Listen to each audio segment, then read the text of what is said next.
Hello, beautiful people. Welcome to Trendy Educational Issues on ATV Africa. Today we'll be looking at a controversial issues that make way during the week after the just concluded presidential elections. The presidential speech make postulations about certain issues that will be infused to the educational system. And that today we'll be looking at it in an analytical way. First, I have my guest here in the studio to do justice to the topic. Can you introduce yourself? Hello everyone, my name is Yusuf Vaselat. I'm an ex-copper. Okay, second to her. Okay, greetings to you all. Barawa Yusuf Olasoji is my name, a National Youth Service Corps, currently serving in Lagos. Thank you, you're welcome, sir. And you, sir? My name is Udokum Theophilus. I am an educationist and a researcher in instance. Oh, thank you. You guys are all welcome. Well, the issues at hand, I'm sure every one of you guys are all aware of the issues at hand. The president-elect makes postulations as regards education, talking about introducing educational loan to the educational system in Nigeria, and also eradicates ASU strike completely out of the system, and many other things. So let's start with educational loan. Do you think that can be a workable plan in Nigeria as it stands now? Wasila, let me start with you. Okay. So me, my own opinion, I feel like educational loan is very possible in Nigeria. We have all it takes for it to work. We have the resources, we have the funds, and everything it takes for us to implement it. So in my own view, I feel like it's very possible for us to have educational loan. If we want to do it, if the government really wants to implement it, it is very possible. Oh, thank you for that lovely answer. It is very possible, you say. Are we actually ready for this? Sir, let me hear your thought on that. Well, in terms of readiness, I think based on present circumstances surrounding the nation, I think it depends on the will. It depends on what we want to do, what we want to achieve. It is doable. As long as when there is a will, there will always be a way. It is doable. Thank you so very much. As long as there is a will, there is always a way to go. All right, Mr. Ibuku, I want to know your thought on this. You know, before we achieve this, there's really going to be a format. Do you think this is acceptable here at this present time? Well, just as my previous colleagues have mentioned concerning the possibility, yes, I accept with them that it is possible. But I believe that for us to have a good possibility in terms of it becoming feasible, we have to read history. History has it that America happens to be one of the nations who has incorporated the matter of student loan program into our education system. This started in the 1973. The American population was around 179 million.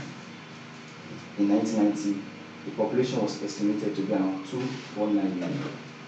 And in previous years, 2020 to be precise, the population was put to be around 370 million. Now let us compare that with the population of Nigeria. Okay. Sorry that I would like to use some statistics to buttress my point, and that may take some of our time. In the year 1973, what was the population of America? Mr. Mo, may I tell you that in 1973, the population of America was just a little bit above 200 and let's say 20 million, which is just equivalent to the population of Nigeria today. And in 1973, the GDP of America was 1.07 trillion US dollars. Compare that with the present GDP of Nigeria, which is around 450 billion US dollars. In quotes, billion, not trillion. Now, in 1973, when America incorporated the matter of student loan into our system, let it be noted that today they have an outstanding debt of 1.6 trillion US dollars, which the students have not been able to pay back. Now, just to cut my long story short, our population is an exponential population. In 1960, we had a population of 45 million, very wonderful, just after independence. In 1990, our population was 95 million, that's double. In 2020, the population of Nigeria was estimated to be around 200 million. Mr. Ahmed, we should ask ourselves, what is the present status of student loan in America? Today, the student loan in America has an outstanding debt of $1.6 trillion. To cut the long story short, Mr. Presenter, the matter of student loan is possible. Let us ask ourselves this question. If the Nigerian institutions, known to have the number of federal universities in Nigeria just to be at 43, the last time we had a federal university in Nigeria was during the regime of President Goodluck Jonathan. Now, why the need for student loan? Why not create more universities? Let me rest my case at this point. All right, Wasila, Okay. I'm coming to you now. All right. Now, as an ex-student, what did you think might be the possible encounter the student will encounter during this old loan saga and everything? What do you think might be their challenge? Okay, I'm an ex-student. I feel like the only challenges that other ex-students might face if we are able to get loan, as said by the Mr. President, is just that it's just for the fact that there is no job, lack of employment, unemployment. Now look for instance, like students that went to school on loans, then they graduate, and at the end of the day, there is no white collar job, there is no job for them to pay back the loans they get. And thanks to self-establishment, that is what most students are surviving on. So I feel like for us to avoid all these challenges, I feel like the government should provide jobs, enough jobs for graduates out there. Thank you. All right, Mr. Yusuf. Let's talk about ASU strike and the rest of the thing. And the president-elect believes that one of the ways to eradicate the strike totally is giving autonomy to the school authority. Do you think this is possible to achieve? Okay, be with or be without ASU. I mean, it is possible that a school can be independent. It can be independent based on how it is being run. If you give it to capable hands, it can be well done. I mean, if you give it to brilliant minds who know their onions, who know what to do at the right time, put people in the right places, not when you put favoritism aside, nepotism aside, familiarity aside, regardless of what, if you put all of these things aside and put the capable hands in the right places, I tell you all of these things can be done. All right, Mr. Ibuku, I'm back to you now. Did you think the president-elect has some sort of legal jurisdictions to, as regards to the autonomy, giving autonomy to the universities? Do you think that's possible in his angle?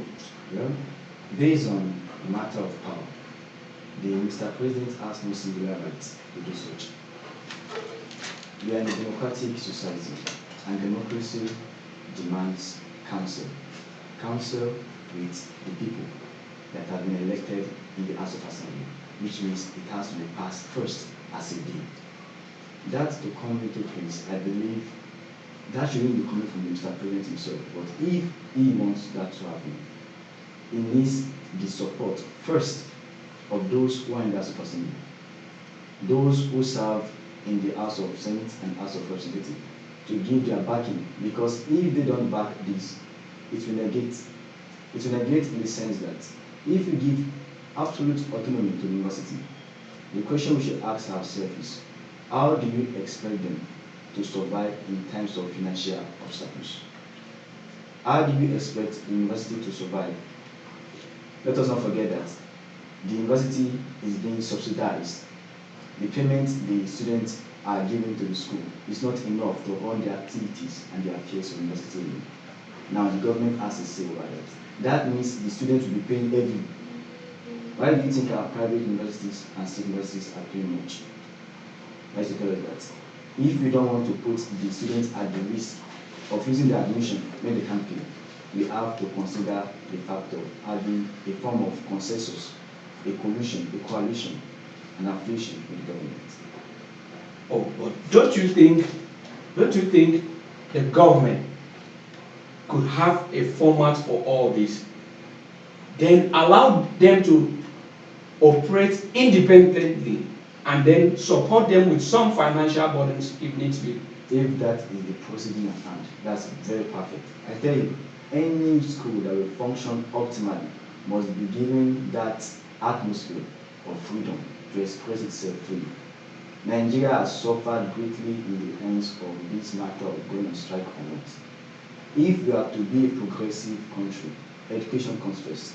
Tell me of any nation of the world that is at the forefront. Talk of Singapore, talk of Finland. These are nations whose natural resources is nothing to write about, but their natural resources is the feast inside their head. An interview was made with the Singaporean Minister of Education some years back, and they were asked, why is the Singaporean atmosphere thriving at the forefront of the global economy? And she made just a single sentence as an answer to that. She said, it is the feast in the brain of the children. Give them the right information, they convert it to resources. Thank you. All right, thank you guys for coming. From Mr. Ibukun, Mr. Jusuf, Pasilat, I enjoy you guys in the studio today. Thank you guys for coming. And to my beautiful audience, please keep a date with us as we have more to bring to you. Goodbye.